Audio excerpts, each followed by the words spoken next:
Hey guys, what's up? This is Brett. Welcome to this week's episode of Friday on the Turntable. This is actually going to be my second feature on Gary Numan. If you missed my previous one on his album The Pleasure Principle, which you can see behind me there, I'll have a link down in the description box below. But today we're going to be talking about his latest album, Splinter, Songs from a Broken Mind. And as you can tell, both of these records are autographed because I was fortunate to get to meet Gary just this past Saturday. Huge shout out and thank you to Zia Records for hosting at their new Tempe location, hosting a meet and greet and a signing with Gary Numan, and coincidentally it just happened to be on his birthday as well. So got to go meet him. Super nice guy, really gracious, seemed really appreciative of all the people that were there. Spent a lot of time with everyone, talking, signing, and it happened to be his birthday as well, which made it even more special. So a huge thank you again to Zia Records. I'm going to try to insert a picture here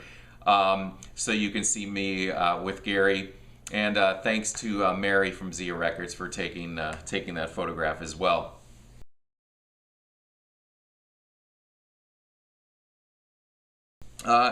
And then Gary performed later that night at a venue called the Marquee Theater, just down the street in downtown Tempe. Sadly, I had won tickets through a club night called Obscura here in Phoenix. If you're ever in Phoenix, it's housed at Rips in Phoenix. A great guy named Robden puts it on, and I won tickets there, and he sent me the tickets. And they should have arrived the next day. There was nothing wrong with him addressing it, but the post office sadly delivered them yesterday, a whole 5 days after the concert. So my tickets arrived unused. I was unable to go, and that's okay, because as a consolation, a beautiful consolation, I got to meet Gary and get my record signed. So nothing is lost. So, Splinter, Songs from a Broken Mind, came out October of last year. I want to show you this vinyl packaging because I think it's just exquisite. This is how vinyl should be done. Just beautiful. Look at the thick spine on that. You got the gatefold here. The backdrop for the song titles on the back is it's like an old wall in like a decaying room. And it looks like they're written in chalk, which gives it this really kind of creepy feel.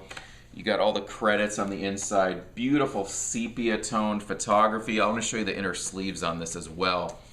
Like I said, photography is just great. All the lyrics on here. The song title's written with that chalk effect. Show you the label. It continues that same thing there. Here is the second record, 2 LP set.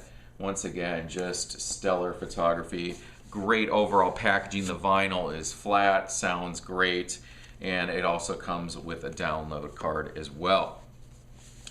All right, so this is actually Gary's 20th album. His first one he released under the band name Two Boy Army back in 1978. And with all honesty, I want to tell you guys that here we are 36 years later, and he is putting it out an album of this caliber is a real testament to his skill, his artistry, and his creativity, and just songwriting. It's a sincerely a great album from beginning to end, and the production on it, produced by Ade Fenton, who's worked with him since for his last the two albums before it. I think Jagged and Dead Sun Rising. The production is excellent. It just sounds killer. This actually features on, I think, 4 tracks, Robin Fink on guitar, who played with, or continues to play with, Nine Inch Nails.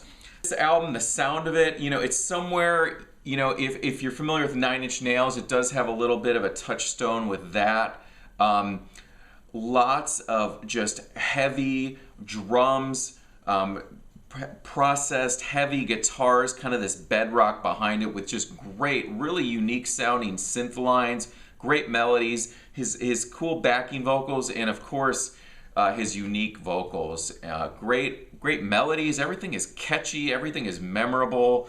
Dark lyrically, lots of themes. With a detachment from talking about God, and a detachment from God. Lots of unknowns and with family life and what ifs, and just explores a lot of realm, and it's very fitting to the cover. It's very dark, but it's not, I don't find it depressing in that way. I think it's just a real deep, soul-searching record. I want to talk about my 3 favorite songs.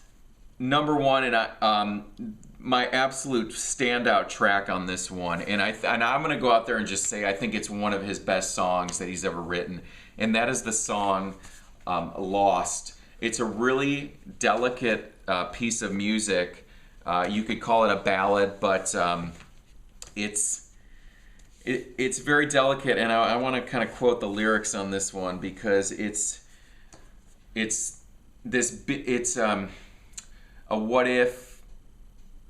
It's someone hitting a crossroad in their marriage, and really, you know, for those of you been there in a relationship that's ending, or the possibility that it's ending, and after you've invested so much time and so much emotion into a person, and just the unknown of that. But it's a heartbreaking song, and he says, and when you think back to all we've been through, does it make you cry? And when you think back to all the love shared, do you feel anything? And when you think back, well, did you ever think we'd come to this? And then he said, and yet here we are, and I'm lost. If we're over, then you're far away. If we're over, then I'm lost.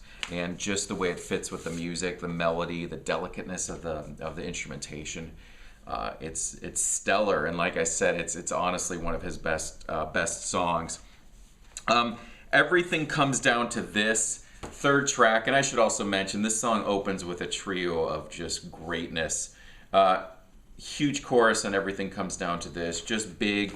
And that's another thing I want to mention is the production and the songwriting. There's a lot of dynamics to the music. For those of you guys that don't understand the musical term dynamics, dynamics are differences in loudness, softness, and usually loudness and softness will, it parallels intensity and emotion. So sometimes songs get louder because the intensity and the emotion's building up.